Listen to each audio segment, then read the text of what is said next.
유럽 선진국에서는 다른 국가들에 비해 환경에 대한 인식과 규제가 앞서가고 있습니다. 오늘은 시로더스의 리포트 How is Europe's Transport Sector Curbing its Emission을 바탕으로 유럽의 운송 분야에 대한 이야기를 해보겠습니다. EU의 온실가스 배출은 2019년 3.8% 감소했습니다. 1990년과 비교해 약 24% 감소한 수준입니다. 하지만 EU는 2030년까지 50% 감소를 목표로 하고 있습니다. 이는 바로 탄소 중립이 되는 수준입니다. 여전히 많이 줄여야 합니다. 많은 섹터에서 탄소 배출을 줄이고 있지만 오늘 이야기할 운송 분야는 예상과 달리 탄소 배출이 줄지 않고 오히려 늘고 있는 실정입니다. 운송 분야는 기업들의 엄청난 노력과 기술 혁신이 있지 않은 한 탄소 배출 감소가 굉장히 어려울 것으로 예상됩니다. 어려운 이유 가운데 가장 중요한 한 가지는 모든 교통과 운송수단이 탄소 배출을 줄이기 위해 모두 다 다른 전략을 써야 하기 때문입니다. 물론 이와 관련된 많은 분야가 놀라운 발전을 이루었지만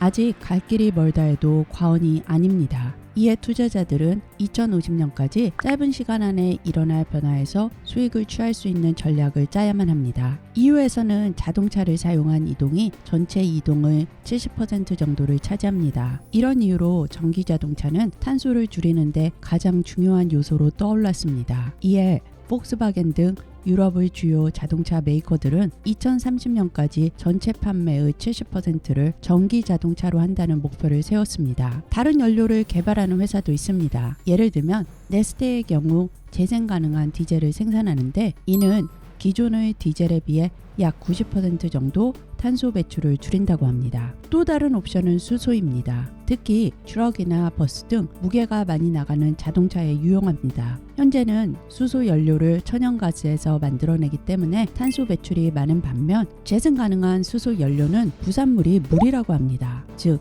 탄소를 배출하지 않죠. 하지만 이러한 노력만으로는 공기 오염을 줄이는데 충분하지 않습니다. 이유는 타이어 또는 브레이크에서 나오는 먼지 등은 여전하고 근본적으로 유럽에는 너무 많은 차가 있기 때문입니다. 이에 생각할 수 있는 대안은 철도입니다. 철도는 비행기 탄소 배출의 8분의 1, 자동차 탄소 배출의 3분의 1 정도가 된다고 합니다. 이런 이유로 많은 유럽의 국가들은 철도 여행과 운송을 장려하고 있습니다. 이를 위해 단적으로 프랑스는 일부의 국내 항공 노선을 취소시키기까지 했습니다. 특히 기차가 전기기차일 때는 훨씬 더 좋은 효과를 낼 수 있습니다. 알스톰이라는 회사는 수소 에너지를 이용한 기차를 개발했고 이미 독일 등에서 사용 중입니다. 탄소 배출을 가장 많이 하는 운송수단은 아마도 비행기일 것입니다. 이를 해결하기 위해 비행기 연료에서 많은 혁신이 일어났고 승객당 연료 사용량이 2005년에서 2017년 사이에 24%가 줄어드는 성과를 달성했습니다. 하지만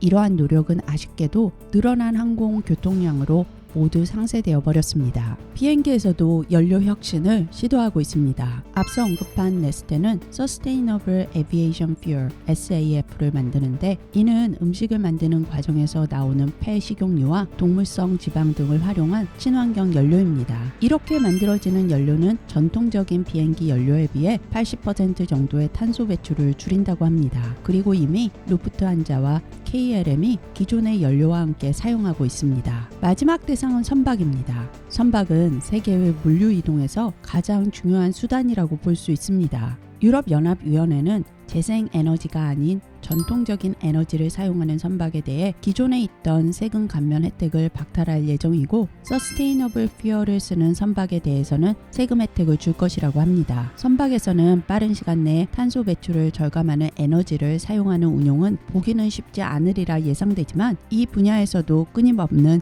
혁신이 시도되고 있습니다. 단기적으로 볼 때는 LNG가 문제 해결에 약간 도움을 줄 수 있을지 모르겠지만 장기적으로 볼 때 적합한 해결책은 아닙니다. 그럼 이제 투자자들은 무엇을 고려해야 할까요? 자동차 또는 철도의 경우 대체 가능한 해결책이 많이 나와 있습니다. 여기서 어떤 회사가 이 기회를 잘 활용해 점점 커가는 수요를 장악하고 회사를 키워 나갈 수 있을까에 초점을 맞춰 생각해야 합니다. 하지만 항공이나 선박의 경우 아직 해결책이 미비합니다. 따라서 새로운 기술 혁신을 통해 변화를 가져올 수 있는 회사를 골라내려는 통찰력과 노력이 필요합니다. 중요한 사실은 이 모든 변화가 투자자들에게는 새로운 수익을 만들어낼 수 있는 기회라는 점이죠.